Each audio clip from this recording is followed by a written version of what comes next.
We're joined on today's show by Scott Engel. Scott, when you came on last year, you picked DK Metcalf, a selection worthy of your Fantasy Hall of Fame status.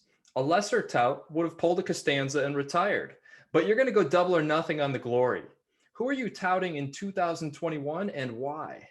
Well, thanks for having me. And if you check my latest rankings on rotoballer.com, I have Adam Trautman as my number 10 fantasy tight end in PPR right now. Uh, I strongly believe he's going to break out. If you go back to Sean Payton's days as an assistant coach, he's always incorporated the tight end very prominently in his offense. You look at the amount of touchdowns that Jared Cook has scored over the last 2 years.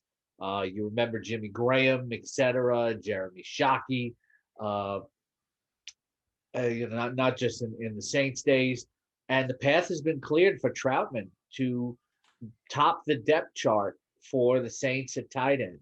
Uh, he told reporters that last year he spent a lot of time learning from Jared Cook and Josh Hill the finer points of the game. We saw a few brief flashes of what he could do late last year, and now the organization and Peyton has fully cleared the way for him to be the starter. And sometimes, as fantasy analysts, we have to say, okay, the front office believes something, or a quality head coach believes something. We have to take note of that because they're seeing the players every day, and a guy like Peyton really knows offense. If a guy like Peyton has cleared the way for Troutman to be his starter, then I'm going to have a lot of confidence in him as well.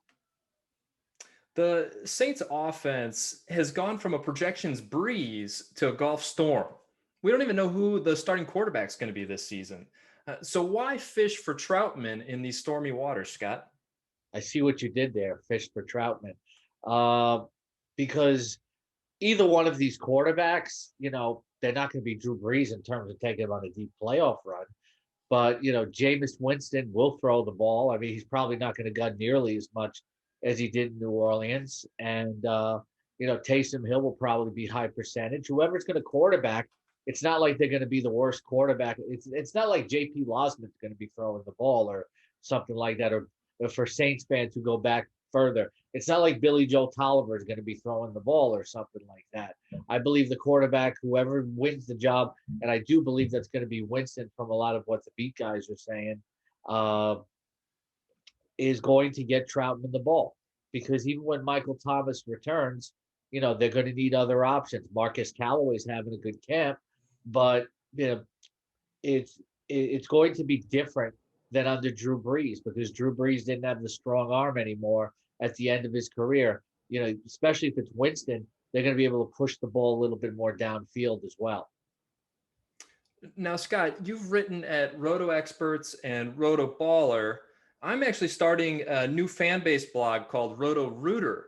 And we pay better than any other fantasy site, but the only catch is you also have to do plumbing jobs. Are you interested? Yeah, I guess I can get down and dirty. I mean, right now I'm just working for RotoBaller, along with sportsline.com, Seahawks.com, and also the Athletic. But, if I need to make some extra money on the side, might as well do that. Although Roto is actually, for those fantasy historians, not from Roto Rooter, and I used to hear the joke from a lot of people that didn't play fantasy.